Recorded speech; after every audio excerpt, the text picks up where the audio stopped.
फिल्मों में आपने ड्रैकुला या खून पीने वाले पिशाच के बारे में जरूर सुना होगा, लेकिन इतिहास में असल जिंदगी की एक ड्रैकुला रह चुकी है जिसका नाम था एलिजाबेथ बाथरी। एलिजाबेथ बाथरी ने 650 युवा लड़कियों को प्रताड़ित किया और बाद में उनकी हत्या कर दी, लेकिन वह इतने पर ही नहीं रुकी। बाद में उसने इन लड़कियों का खून पी लिया, यहाँ तक कि कई बार उसने खून से स्नान भी किया। एलिजाबेथ बाथरी को इतिहास की सबसे खूंखार सीरियल किलर माना जाता है। उसने आज के रोमानिया के ट्रांसिल्वेनिया के किले में 650 सुंदर लड़कियों को तड़पा तड़पा कर मार डाला। वह इतनी खतरनाक थी कि माना जाता है कि आयरिश लेखक ब्रैम स्टोकर का उपन्यास ड्रैकुला एलिजाबेथ से ही प्रेरित है। एलिजाबेथ का जन्म 1560 में हंगरी में हुआ था। उसकी खूबसूरती के चर्चे दूर दूर तक थे। एलिजाबेथ का मानना था कि जवान लड़कियों का खून किसी भी व्यक्ति को जवान रख सकता है। एलिजाबेथ लड़कियों को ज्यादा तनख्वाह वाली नौकरी की पेशकश करती थी। वह लड़कियों को उनके परिवार से दूर ले आती थी और उन्हें अपने महल में बंद कर देती थी।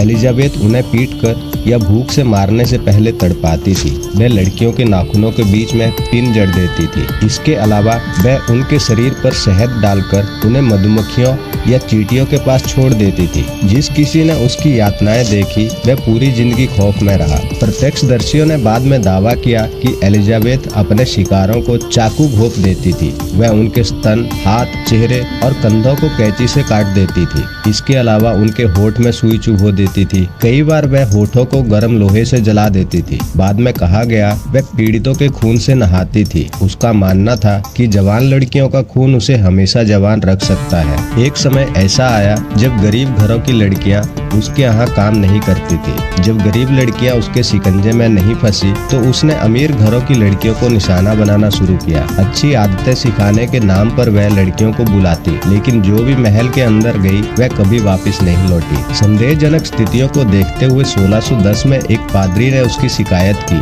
जिसके बाद जांच शुरू हुई। उसके 4 पसंदीदा नौकर और दोस्तों को गिरफ्तार किया गया। एलिजाबेथ के परिवार के रसूख के कारण उसे अदालत में पेश नहीं किया गया, लेकिन वह किले के एक छोटे से कमरे में कैद कर दी गई। 3 साल की कैद के बाद उसकी मौत हो गई। तो ये थी real Dracula women Elizabeth Bathory के बारे में कुछ जानकारी। दोस्तों, वीडियो अच्छा लगा हो तो वीडियो को लाइक करें और चैनल को सब्सक्राइब करें। मिलते हैं अगले वीडियो में एक नई जानकारी के साथ।